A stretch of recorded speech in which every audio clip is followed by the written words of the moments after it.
Today, with advanced technology, we still cannot stop the current situation of desertification on the Earth. At present, the global desertified land area exceeds 37 million square kilometers, and it is still expanding. This severe situation will continue to destroy the ecological environment and threaten the survival of human beings. Among them, Saudi Arabia is among the most desertified countries in the world.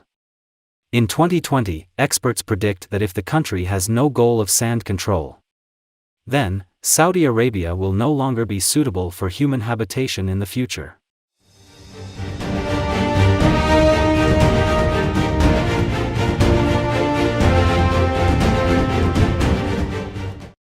Therefore, in 2022, Saudi Arabia announced that it will spend $50 billion to plant 10 billion trees in the desert to solve the problem of desertification. Strive to reduce domestic carbon emissions by 30% by 2030, and strive to achieve zero carbon emissions by 2060. However, the announcement of this news not only shocked the whole world, but also shocked Chinese scientists, although on average, the cost of planting a tree is only $5. However, since Saudi Arabia does not have a lot of experience in desert governance, moreover, as a country with the third largest precipitation in the world, countries are very worried about the feasibility of the project in the absence of fresh water resources, because if Saudi Arabia is allowed to exploit oil, it must be an easy task, but to turn the desert into an oasis, they still need to learn experience in sand control. So, among the teams rich in desert control projects around the world, which country should they learn from? After some internal discussions in Saudi Arabia, among many countries, they turned their attention to the Chinese sand control team. In 2022, the person in charge of Saudi Arabia will go to China and set up many strategic cooperation plans, one of which is to promote the realization of the 10 billion trees plan in Saudi Arabia. Saudi Arabia believes that China has diverse successful experience in desert governance.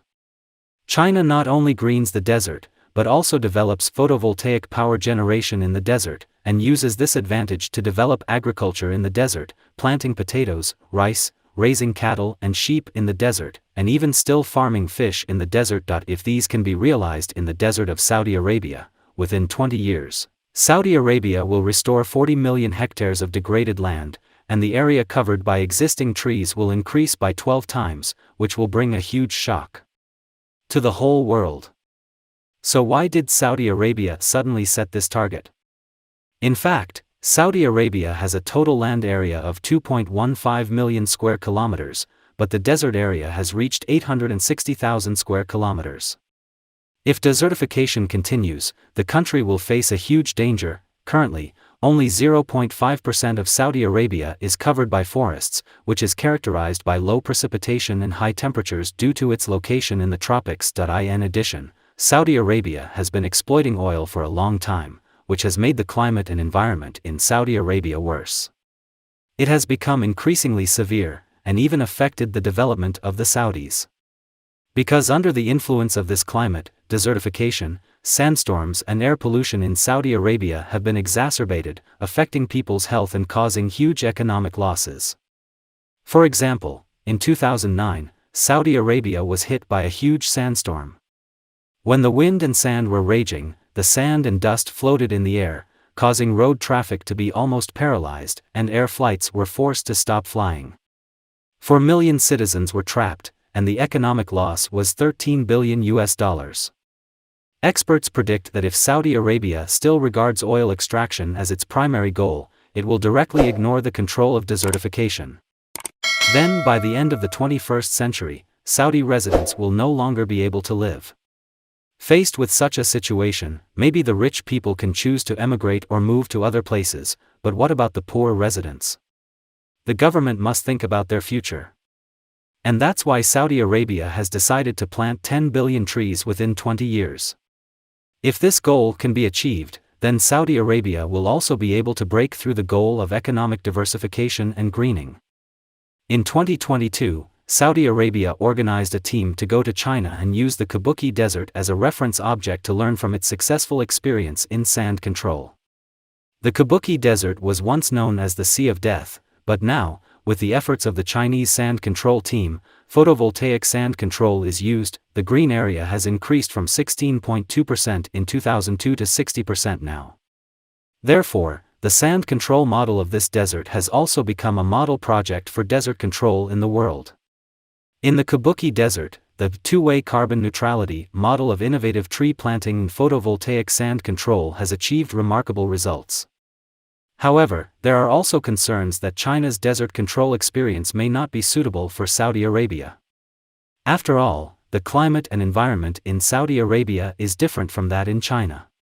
For now, however, Saudi Arabia still needs to address several important issues. First things first, it's not an easy goal to achieve those 10 billion trees. Saudi Arabia believes that at least 1 million people are needed to participate in this project. But this is not China after all. China has a population of 1.4 billion, and it is easy for millions of people to participate in the sand control project. However, the population of Saudi Arabia is only 34.81 million. Will so many people really be able to participate in the project? Second, water resources are a necessary condition for plant survival.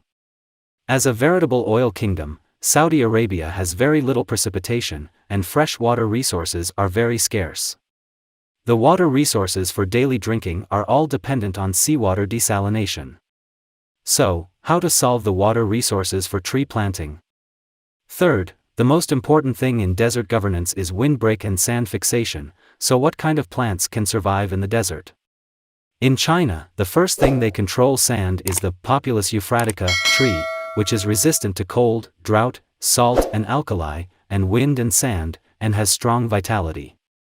But is this plant really suitable for the Saudi desert? Faced with these problems, the Chinese sand control team expressed its willingness to work with Saudi Arabia to solve them.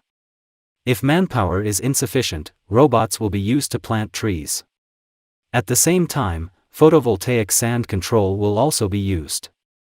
Photovoltaic sand control can effectively reduce the evaporation of surface water. The shading effect of photovoltaic panels can reduce evaporation by 20% to 30%, and it can also improve the living environment of plants, while at the same time generating electricity and reducing carbon emissions.